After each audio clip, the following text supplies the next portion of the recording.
Kisah Uzair diwafatkan selama 100 tahun.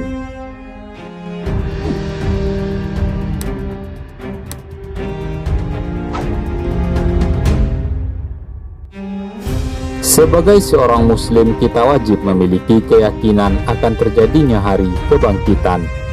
Hal tersebut termasuk ke dalam rukun iman yang keenam. Sebagai seorang manusia, kita mungkin pernah berpikir bagaimana cara Allah membangkitkan orang-orang yang telah mati bertahun-tahun. Pertanyaan ini wajar dan sangat manusiawi.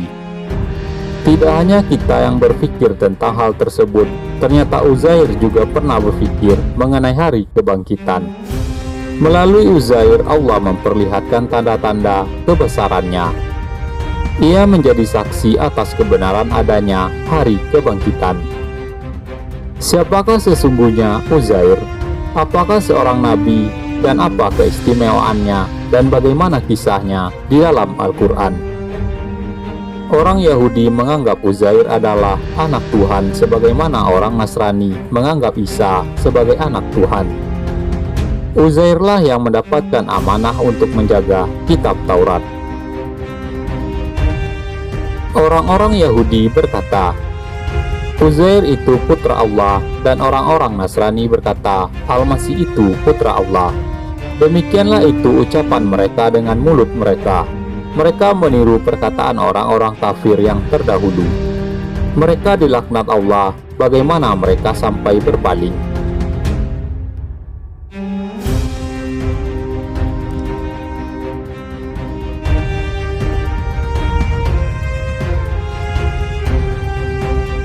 Dikisahkan pada suatu hari Uzair sedang melintas di sebuah negeri yang porak-poranda. Pendapat yang masyhur mengatakan negeri yang dilintasi itu adalah Baitul Muqaddas, Palestina. Ia melintasinya setelah negeri itu dulunya dihancurkan oleh Buktun Nasir. Penduduknya juga terbunuh sehingga negeri itu tampak sepi. Uzair melintasi bangunan-bangunan yang telah roboh. Ia berhenti sambil merenungkan mengapa kondisi itu bisa terjadi. Padahal sebelumnya negeri itu ramai. Setelah memperhatikan kondisi negeri tersebut, Uzair pun berkata, bagaimana Allah akan menghidupkan kampung ini setelah ia mati? Maka seketika Allah Subhanahu wa Ta'ala mematikannya. Allah Subhanahu wa Ta'ala kembali menghidupkan Uzair setelah wafat selama 100 tahun. Ketika ia terbangun, Allah Subhanahu wa Ta'ala bertanya kepadanya melalui perantara malaikat, berapa lamakah engkau tinggal? Ia pun menjawab jika ia tidur selama 1 atau setengah hari. Karena ketika ia merasa tertidur waktunya siang hari, dan ketika bangkit juga pada siang hari. Lalu Allah Subhanahu wa Ta'ala berfirman, sesungguhnya kamu telah tinggal di sini selama 100 tahun. Lihatlah kepada makanan dan minumanmu yang belum berubah, dan lihatlah kepada keledaimu yang telah menjadi tulang belulang. Kami akan menjadikanmu tanda kekuasaan kami bagi manusia. Dan lihatlah kepada tulang belulang keledai itu, kemudian kami menyusunnya kembali. Kemudian kami membalutnya dengan daging. Maka tatkala telah nyata kepadanya bagaimana Allah menghidupkan yang telah mati, ia pun berkata, aku yakin bahwa Allah Maha Kuasa atas segala sesuatu.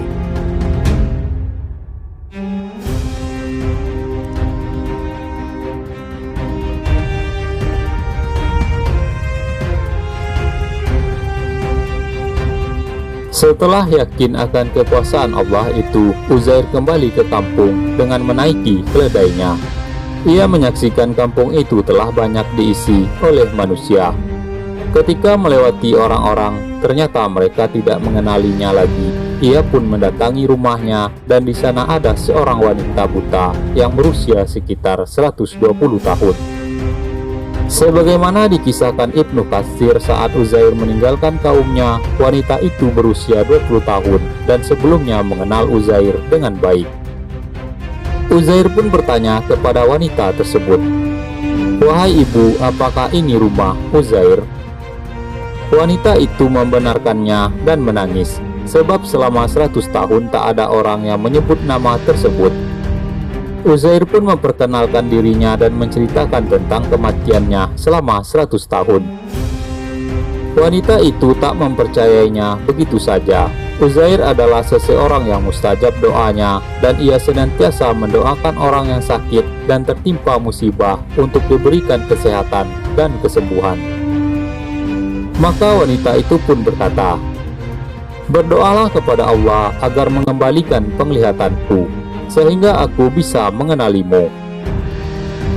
Uzair pun berdoa untuk kesembuhan wanita itu. Ia kemudian mengusapkan kedua tangannya ke mata perempuan tua itu. Atas izin Allah, wanita itu pun sembuh dan bisa mengenali Uzair.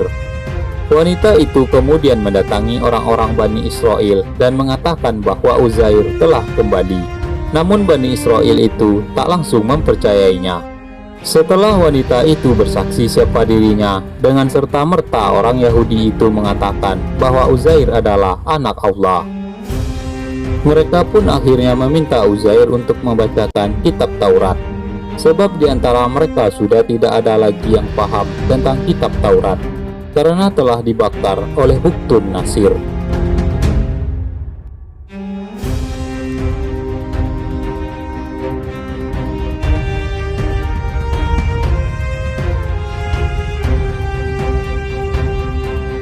Ayahnya Uzair telah menyembunyikan sebuah kitab Taurat di salah satu tempat dan hanya Uzair yang tahu tempat itu. Maka ia pun menggalinya dan mengeluarkan Taurat dari dalam tanah. Uzair kemudian merenungi isi Taurat yang telah diingatnya, dan orang-orang Bani Israel memperhatikannya. Allah kemudian mengilhamkan kepadanya isi Taurat dan ia menyampaikan isinya kepada Bani Israel. Sejak saat itulah oleh Bani Israel Uzair dipanggil dengan putra Tuhan. Menurut Ibnu Asakir yang diriwayatkan dari Ibnu Abbas, Abdullah Ibnu Salam bertanya padanya dan menanyakan panggilan Uzair, putra Tuhan itu. Ibnu Salam menjelaskan, ketika Uzair menulis Taurat dari hafalannya, Bani Israel berkata, "Dulu Musa hanya bisa memberikan Taurat kepada kita dengan tulisannya, tetapi Uzair memberikan Taurat kepada kita tanpa tulisan." Maka sekelompok orang mengatakan Uzair putra Tuhan, sebagaimana dijelaskan dalam surat At-Taubah.